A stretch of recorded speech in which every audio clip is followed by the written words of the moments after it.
We need a good Eastern panhandle report.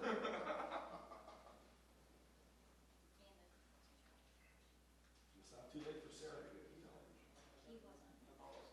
It's already started there.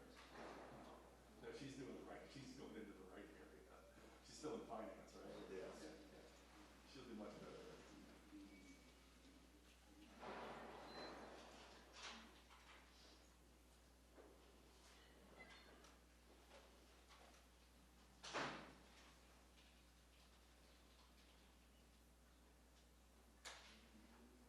Well, we do employ 6-year senators, so we don't believe in age discrimination. If they can hire me, they can hire you.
patrol.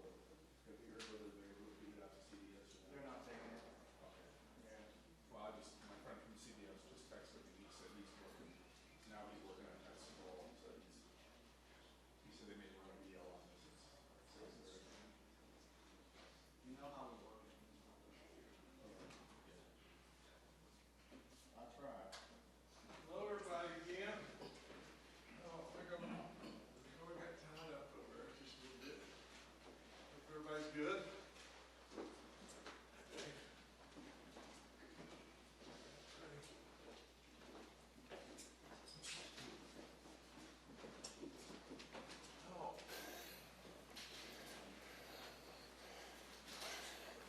Well, we got a few things to talk about. That's why we called you together. Let me address, I guess, one of the things that's surely a hot button right now, and that is the conduct of a class of young people. You know, that the photo of the basic training class number 18 cadets. And maybe, and or others that were associated with conduct that is anything but allowable. I would tell you in the strongest way that I could possibly say something, we should, and we do, condemn these actions in every way, shape, form, or fashion. You know, there's a statement here, and Jeff Sandy is here somewhere. I don't know exactly where, but Jeff will, there he is. And I'll turn Jeff over to you that can answer more in-depth questions. But the long and the short of this whole thing is, you know, I'm sure our secretary feels exactly the same as I, but my first reaction was just simply this. You know, we're a proud state, and we've got a diversification of a lot of different people within our state. First and foremost, this is intolerable to every single breathing human being within this state. And it is absolutely my great, great pleasure that to say that not only are we not going to tolerate it, but any that we can find that were involved in it, whether it be just a stupid act or not, it is absolutely has to be, you know, the net of everything's got to be dismissals, terminations, and we're moving through the process as expediently as we possibly can. But I would tell everyone just this. It would be easy for me to say this. Now, guys, you know, sure, it's a bad thing, but we got to move on. But I don't say that. And the reason I don't say that is just this. You know, our nation suffered through the terrible, terrible practices of the Nazis that caused pain to people throughout this world like you can't imagine. And to just say, well, we've got to move on past this and move on. I don't want you to move on past it because it's just that important. And so at the end of the day, it's so unacceptable, it should be condemned to the highest degree. I do every single bit of that. And at the same time, I fully recognize how much and how hurtful this is to lots and lots and lots of people, including me. It's shameful. So, with that, I'm going to leave this, and I'll answer your questions as best I can, or really and truly, I'll turn you over to Secretary Sandy, who can probably answer the questions on specific employees and so on like that better than I. Now, there is a bit of good news, and it's really good news, and Senator Blair, you know, I mean, I can't see anymore. You're hiding behind a tree. Come on up here. You can sit up here and talk to us. But this is a finance guru that's been around here a long, long time. And just grab you one of those chairs there. You know, our good senator here, you know, and I have probably wrestled from time to time on different things, but at the same time, we have complimented one another over and over and over as well. But what I'm talking about now is just this, you know, when we tweeted out about this, and so you already know about it and everything, but we went into the marketplace with the great work of our tax and revenue department here and everything. We went into the marketplace with our road bonds. Now, just think about it, and I've got to be really, really proud of this, and I'm only proud because I'm the leader of the band, but at the same time, you know, whether it be Craig or Dave or Mark or whomever, all the different people that are putting in the licks at the highways and all that kind of stuff, they're doing amazing, amazing work.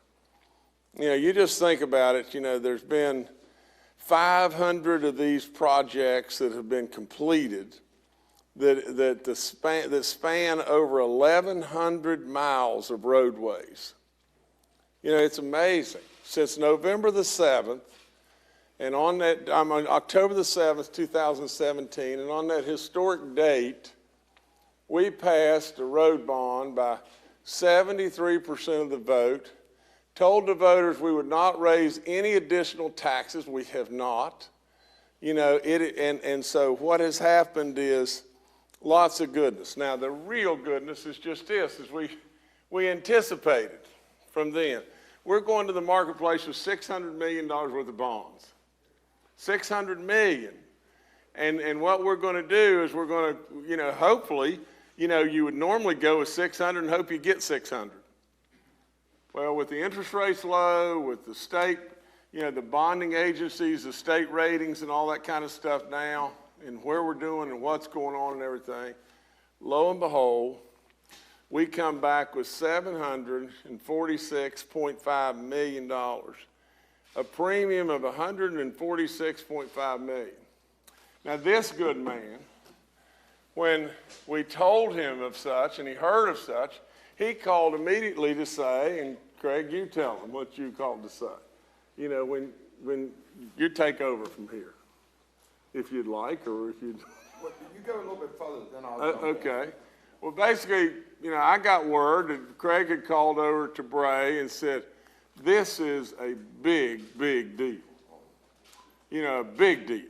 You know, and we've got to make sure everybody understands the magnitude of just how big a deal this is. Now you take over. Well, we go back in history just a little bit, too. Our first bond sale for the $800 million brought in an additional $131 million and an interest rate of, what, 3.5, something like that, the effective rate. This one being $600 million brought in 146, so that's $200 million left on that. And keeping in mind that it's been pay-as-you-go, the Department of Highways, the governor's office has been doing an absolutely great job of being able to get the roads fixed and the work being done. But this is going to make it so that we can go even further on it. This is one, and the governor's right, him and I get into it from time to time, but I never fail to give praise when the work is getting done well. And this is one of these times, without question about it, that it's phenomenal. What we're doing in this state is absolutely phenomenal, and I applaud you, your office, the Department of Highways, and the entire legislature because of the work that they've been doing to grant the flexibilities that you need to be able to do this job and to be able to take care of the people of West Virginia, all while not raising taxes. And that's a key ingredient for it. I'm clapping for that too. No, You know, well, I can't say it any better. You know, and I really pass on all the accolades back, you know, to our great Senate, our great House, all these great legislatures and everything, because today is, you know, from time to time we're going to bicker. That's what we should do. But this is great stuff. Great stuff. And the bottom line of the whole thing is, you know, we've done all this work on the secondary roads, but there's still a ton to do. There's still a bunch to do.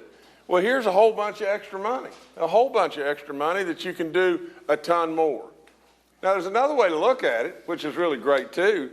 You know, sure, we're a little bit behind from the standpoint of our, and I want to talk just a second about that, but we're a little bit, and it's minuscule in the whole scope of everything from the standpoint of where we are per the budget at this point in time. It's minuscule. You know, it's slightly under, I think it's slightly under $40 million, you know, and the net of that whole thing is, I think we're at 97.8% of estimates. But the other thing you remember you're doing, you're comparing, you know, you carried in the 2019 numbers, which were historic beyond belief, and you're pacing with those numbers close to those numbers. You know, so it's really phenomenal. And right now in December, if I could report to you, I hope I'm not stepping out, you know, I'll do it anyway, because I just want to tell you, right, if we close December out right this second, December would be 11 million ahead of budget right now. And so we don't know how that's going to come out at the end of the day, but December's pacing a little bit ahead. These guys, in what they're doing to be able to come up with these numbers and get them this close, and I say all these guys, you know, because Craig's been in this business a long time as well, you know, and so for them to be able to get these numbers that close, unbelievable. But think about this just a second. What if I were to say to you, well, guys, hold on here. We just picked up $146.5 million. It in itself is a surplus. It in itself is an absolute free surplus. So now, guys, we're $100 million ahead of numbers, you know, but we don't want to look at it that way. What we want to do is we want to pocket this, and we want to get ahead on the other numbers as well. So, from my standpoint today, I don't want in any way to diminish what is bad, just plain bad. I don't want to say this trumps that in any way. No way. No way. There's nothing that I can come up with that trumps that. That's bad. But we do have some good news to report about this state of West Virginia, and I appreciate Senator Blair and him coming, you know, to just kind of, because he's been around longer than I, and, you know, he's a lot older than me, and, you know, so he's a lot better shape too, probably. Okay, that's all I got. Governor, before we get to the correction stuff, because I think that'll be the bulk of the questions, what is your prediction or your gut feeling right now in terms of that possible $100 million budget cut, or are we likely not going to see that happen? You're likely not to see that happen today, for sure. And but I am still very, very hopeful that we do not have to go there. But we're watching it every minute, and if we have to go there, we're poised to be able to do so. Governor, the state has had a shortage of corrections officers, and you've increased their pay to help attract more. What does it say about these couple dozen that have been hired, about the talent you're able to attract to this position? Now say the last part again. I really can't hear. I'm sorry. The people that you're able to get for these positions, what does it say about their skills and attributes based on the actions of these people who are going through the basic training? Well, let me say this, that you know, and I can't believe I forgot this, but every night before I go to bed, you know, I read a chapter in the Bible. And I was going to bring my Bible with me today because 2 days ago when I was reading, it said it was all about not following somebody else's bad behavior. And it was talking about the penalties in life for following somebody's bad behavior. Now, you know, and I know too, that there's some here that just went along with the band. That's all there is to it. There's penalties for bad behavior. You know, there's penalties for following bad behavior. Are these people bad people that we just happened to get a crop of bad people? I doubt that. I doubt that in every way.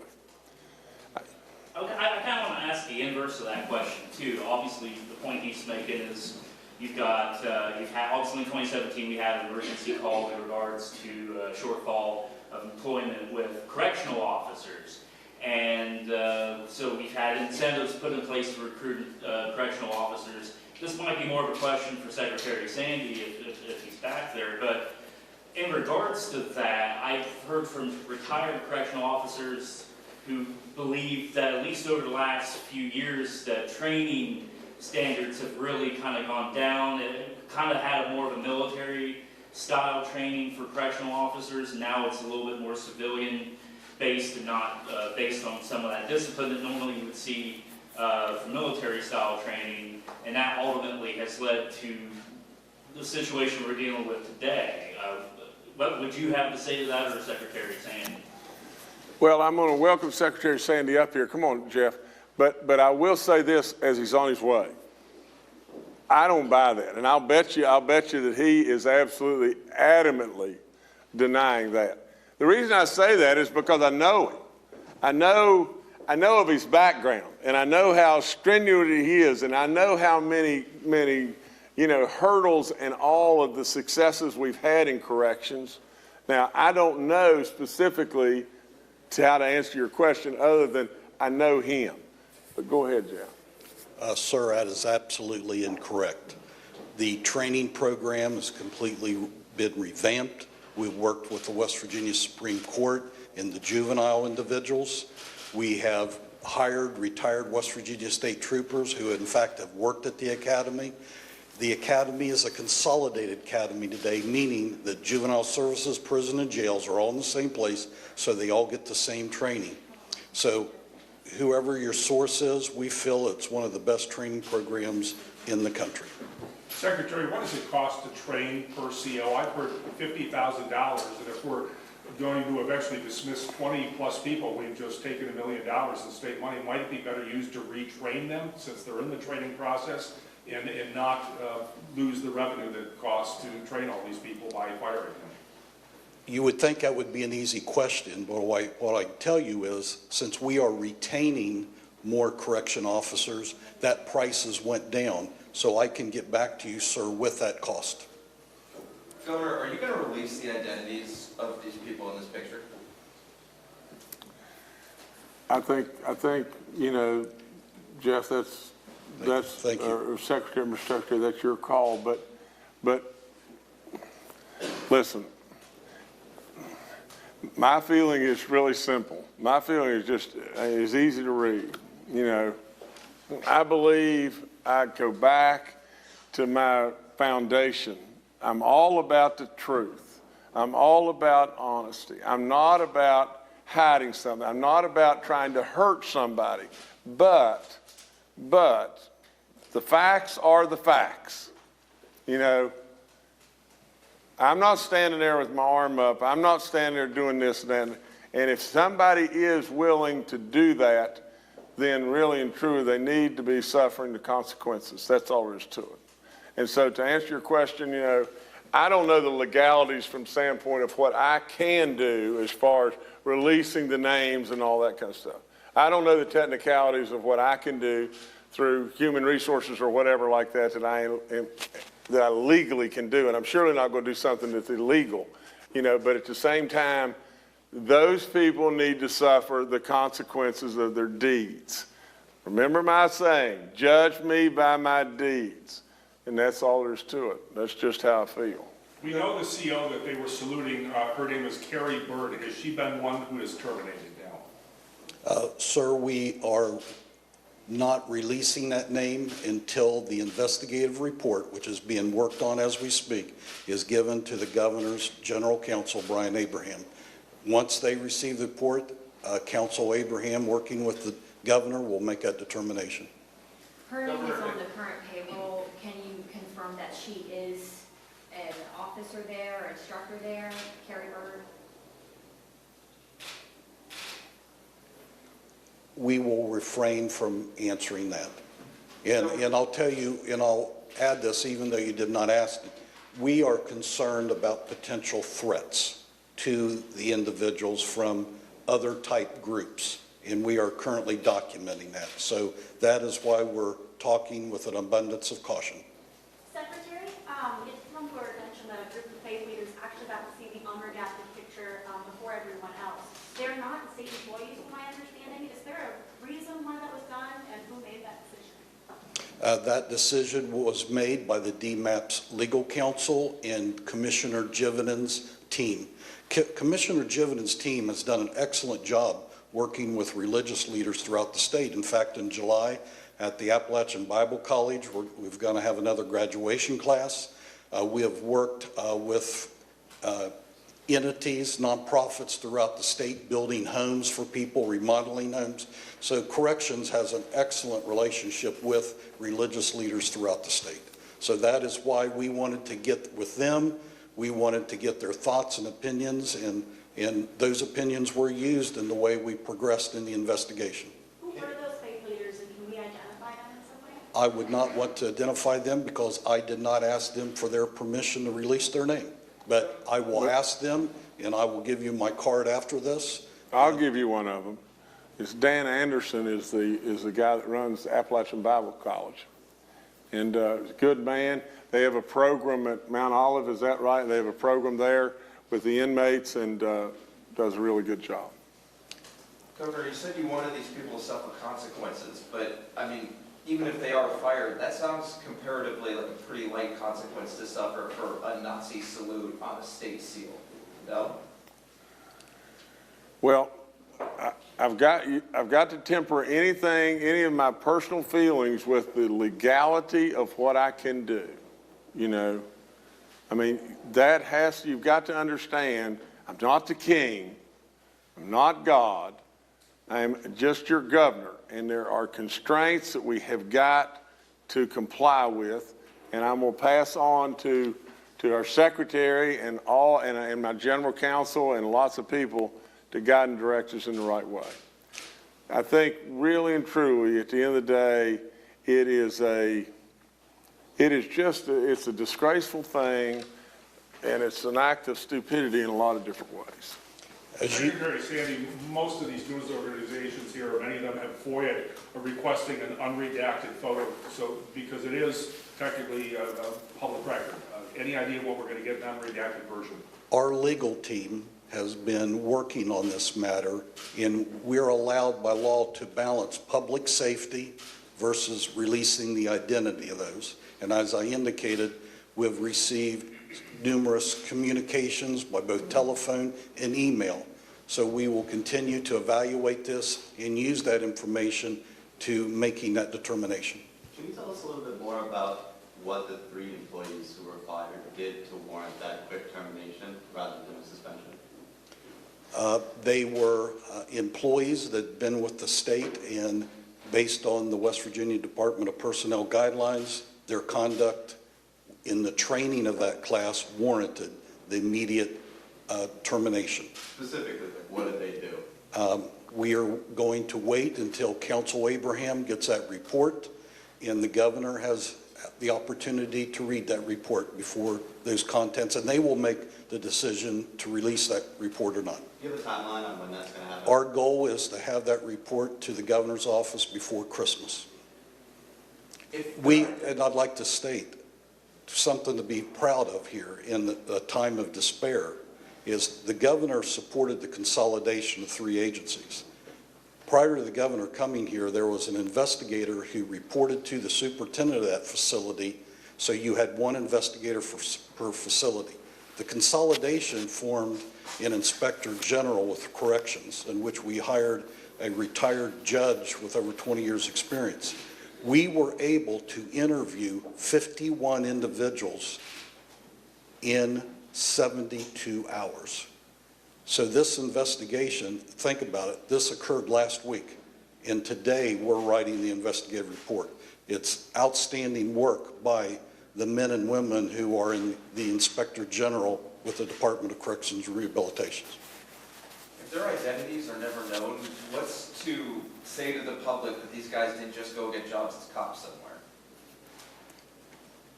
Department of Personnel, there will be a report filed with the Department of Personnel with the results of what this individual did.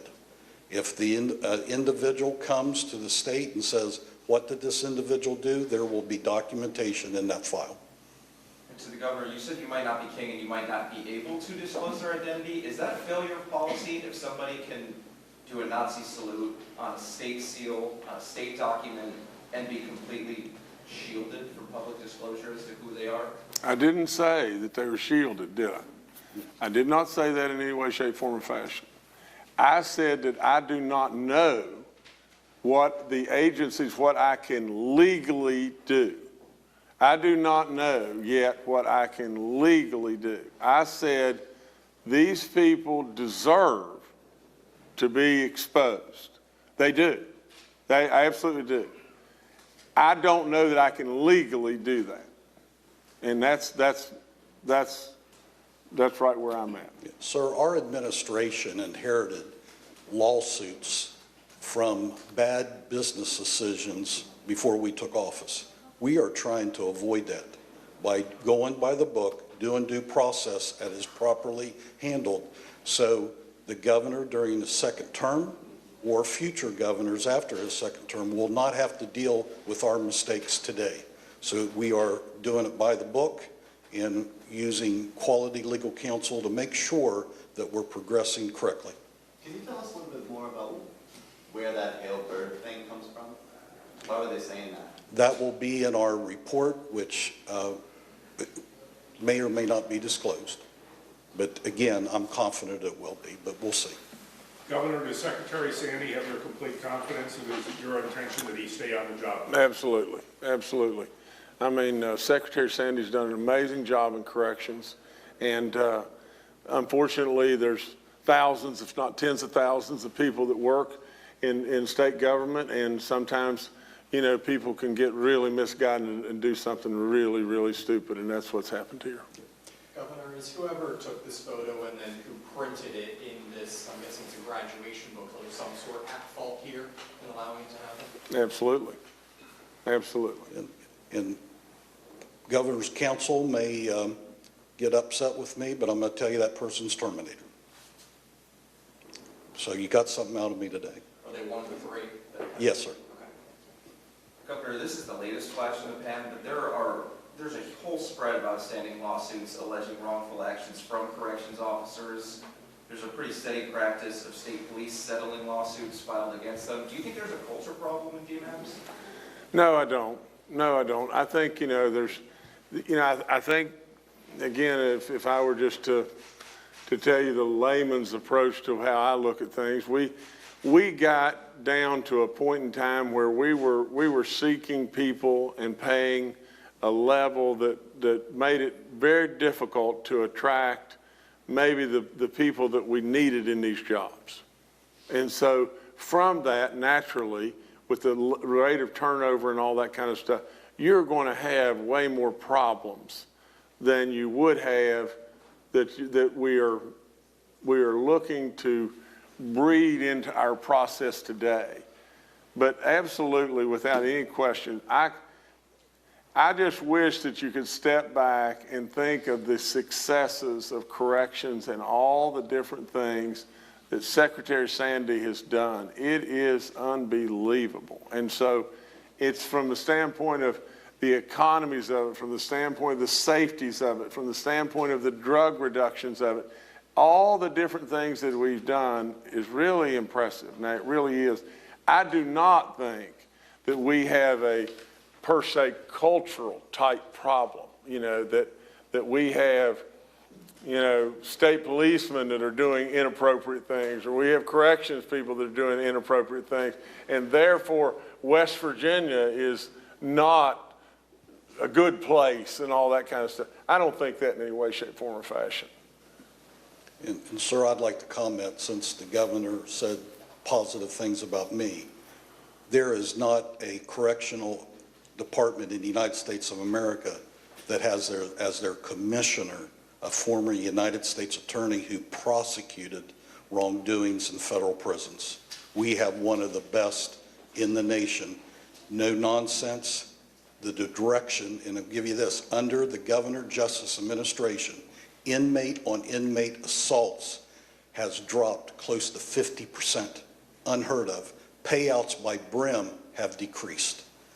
The efficiencies have increased. For example, regional jails. There is no regional jail building. The counties are no longer paying for a building here in Charleston. They are consolidated with the other. There's so many positive things that, as the governor has stated, the state should be proud of what Commissioner Jividen and her team has accomplished. And we're willing to sit down with you anytime and discuss those. We know from what we can tell or discern from the picture, and it's hard to, obviously, because their faces are obliterated, but it appears there are at least a couple of African Americans in this class, maybe someone who's Hispanic.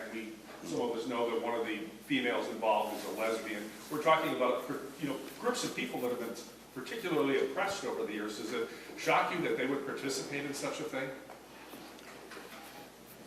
That will be in the investigative report, and I have been briefed on some of the interviews of these individuals, and I believe that will be a wonderful opportunity for the Governor's Council to make that determination to release what happened during the month-plus time of training.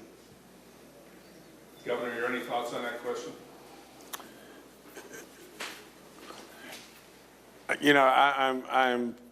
I'm not often speechless, but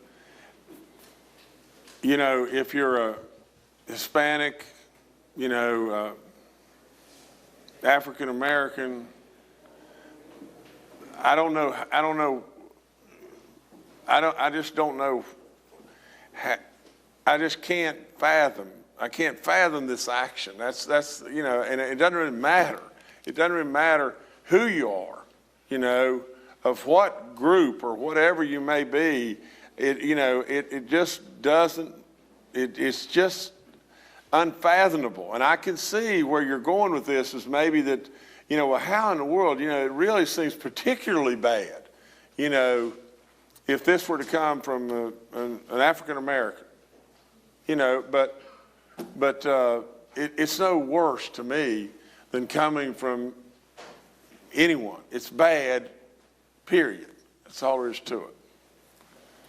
To what degree do people in corrections training get cultural sensitivity training? You'd have to tell people not to do this, but what aspect of their basic training is relating to different kinds of people? Thank you for that question. They receive training even on white supremacy. So they had that during their block of training. Thank you. Can you give an example of what that training might be like? Is there a way to describe it briefly? How to identify white supremacy groups, anti-American groups, terrorist organizations, drug activity, gangs, etc. Secretary Sandy, do you think any of these people should be able to work in law enforcement again? I share the governor's position from when he found out about this. And as a person, as a former federal agent, there's a statute called United States versus Giglio. Every time that officer would be required to testify in court, or if an incident occurred, our state government would be required to hand over that picture in our investigative report to the judge and the defense attorney. That would be detrimental. So that's the big picture here. That would be extremely detrimental to the prosecution of any type case. United States versus Giglio. Can you walk us through how you learned of the photo? Yes, and that's a very good point. Both the governor and my fathers were World War II veterans, and when Commissioner Jividen called me, my father has been honored with a monument in the city park, Parkersburg. He landed Utah Beach on D-Day. I was looking at his face when Jividen said, check your email.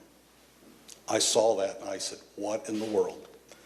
And we mobilized, got the team together, and as I won't rehash it, but state should be proud of what those investigators did.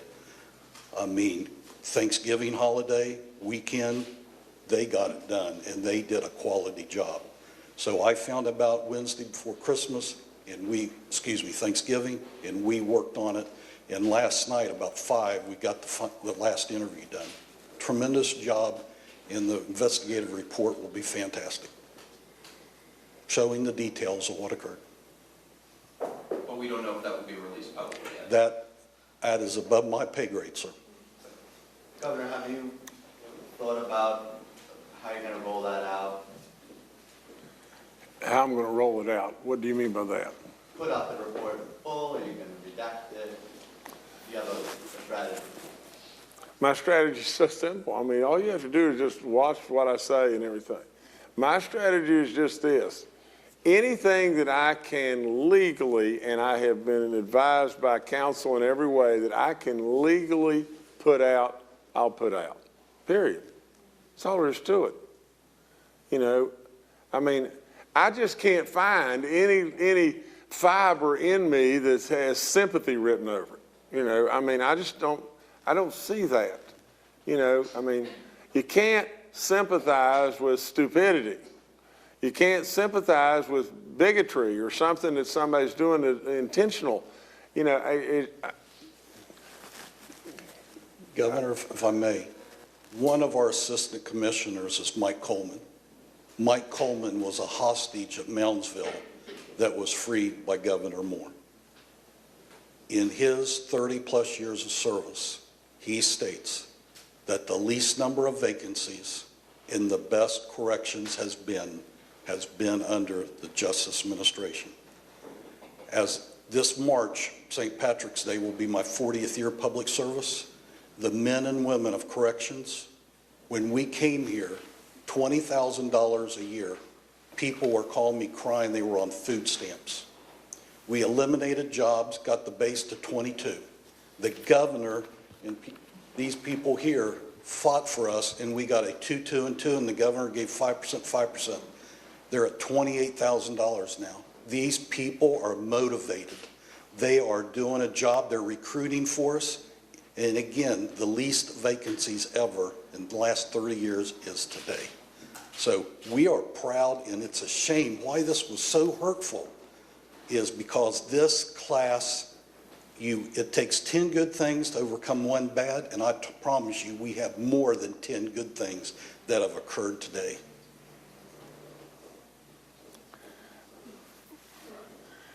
Without tax increases. that's right too. Well, I mean, that's a novelty coming from you, Craig. I got to end by saying this. I would welcome, whether it be Bloomberg or whether it be any of y'all or whether it be anyone, I would welcome you to go spend a day with Jeff Sandy and look and be fair and look at what has happened and where we are today. You talk about a situation where one bad apple spoils the whole group and everything. This is that. This is really that. There has been incredible, incredible work done in West Virginia. We should be very proud. Very, very, very proud. You don't have a situation in West Virginia that is surrounded by this kind of stuff at all. You don't have a culture, in my opinion. You don't have anything like that whatsoever. However, I'm going to go back to just what I said in the beginning. All that good does not eradicate or sweep under the rug this bad. It doesn't. It just doesn't. And that's why I say I'm not here to tell you good so you won't report the bad, there's so many people in this world, including me, that the bad affects, absolutely it should be reported.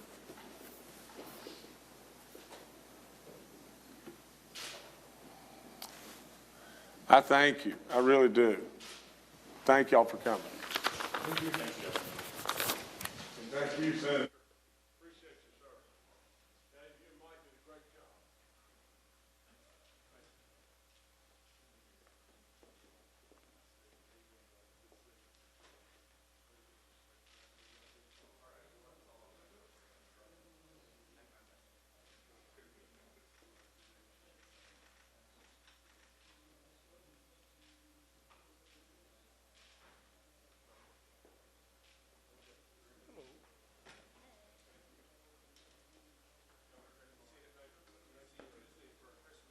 Who gets the microphone?